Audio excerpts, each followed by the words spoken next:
bertugas di apotek atau di farmasi ya.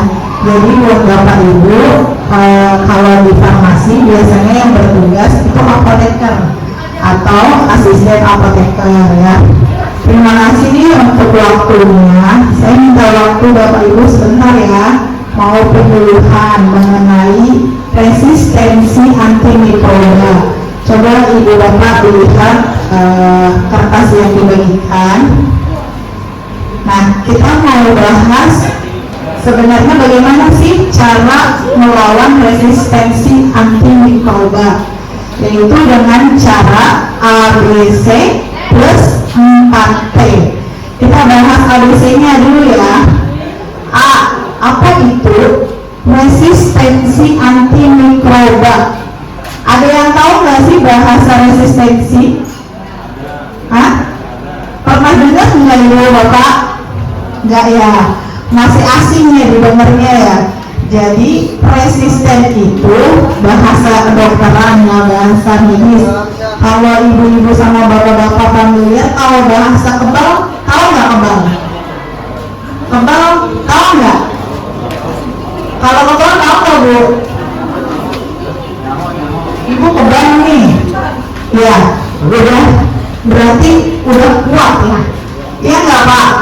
Ya, jadi kalau seandainya dikatakan resisten, terkadang antimikroba itu bisa antibiotik, bisa antivirus, bisa anti jamur, bisa anti parasit ya. Kalau kita sudah resisten terhadap antimikroba tersebut, artinya kita sudah kebal.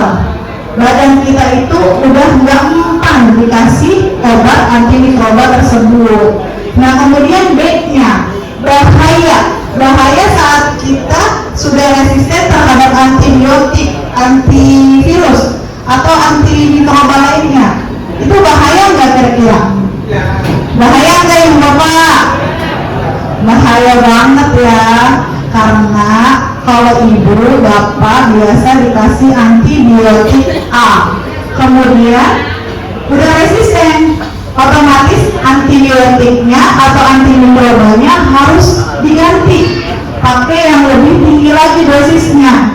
Kalau udah resisten juga terhadap antibiotik B, harus diganti lagi.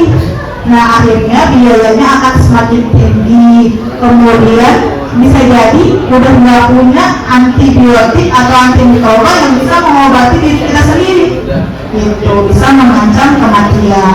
Kemudian yang C, cara mikroba resisten itu gimana? Itu gimana? Ya, secara alamiah berarti secara tubuh kita sendiri itu nggak tahu awal-awalang ya. Terus kemudian bisa jadi karena penggunaan antimikroba yang berlebihan atau tidak sesuai dengan indikasinya atau pemanfaatannya. Contoh nih, ibu bapak suka beli antibiotik sendiri nggak di apotek? Suka nggak? Kadang-kadang suka ya. Nah itu padahal kita nggak tahu sebenarnya kita tuh butuh atau enggak gitu. Terus aturan pakainya kadang-kadang nggak tanya atau nggak dikasih tahu, minumnya semaunya. Akhirnya itu menyebabkan resistensi, kekebalan. Besok kalau beli antibiotik yang sama, antimikroba yang sama, udah nggak mempan, udah tubuh kita udah kebal gitu. Nah gimana caranya? Yaitu dengan menggunakan 4T. Coba dulu lihat pak, apa itu 4T?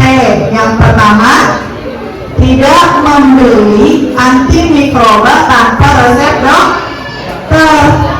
Jadi jangan sembarangan beli ya bu, pak. Jangan sembarangan beli antibiotik. Kadang-kadang bapak ibu suka maksa di apotek. Suka saya mah udah biasa minum antibiotik itu.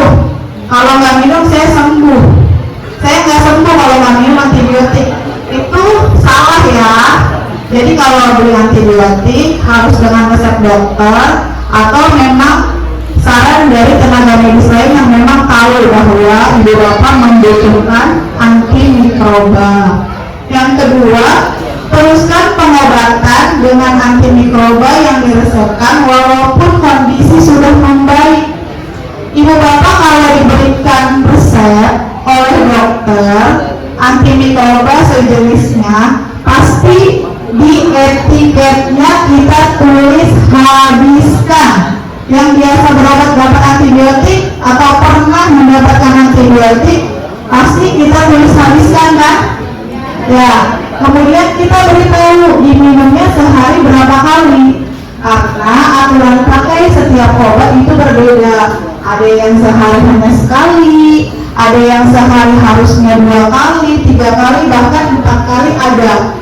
Jadi tolong kalau nanti ibu bapak mendapatkan antimikroba, diberikan keterangan habiskan walaupun sudah sembuh penyakit yang menyertainya, itu obatnya harus dihabiskan. Kalau memang harusnya 5 hari, ya 5 hari harus habis ya. Jangan udah sembuh, ya udah saya stop minum obatnya, padahal ibu bapak diberikan antimikroba. Jadi tolong kesadaran buat kita semua bahwa antibiotik itu minumnya harus dihabiskan ya ibu ya. Kemudian yang ketiga yaitu tidak membuang antimikroba atau sisa yang kita minum itu sembarangan. Ya tadi udahnya nggak dihabiskan, terus bersisa, sisanya dibuang sembarangan. Terus kalau orang yang nggak tahu dianggap itu obat, wah ini biasa saya minum nih, sayang lah diambil, akhirnya kan digunakan dengan sembarangan ya. Dan yang terakhir yaitu T-nya tegur dan laporkan jika mengetahui ada sarana yang menjual antimikroba sembarangan atau tanpa resep dokter ya.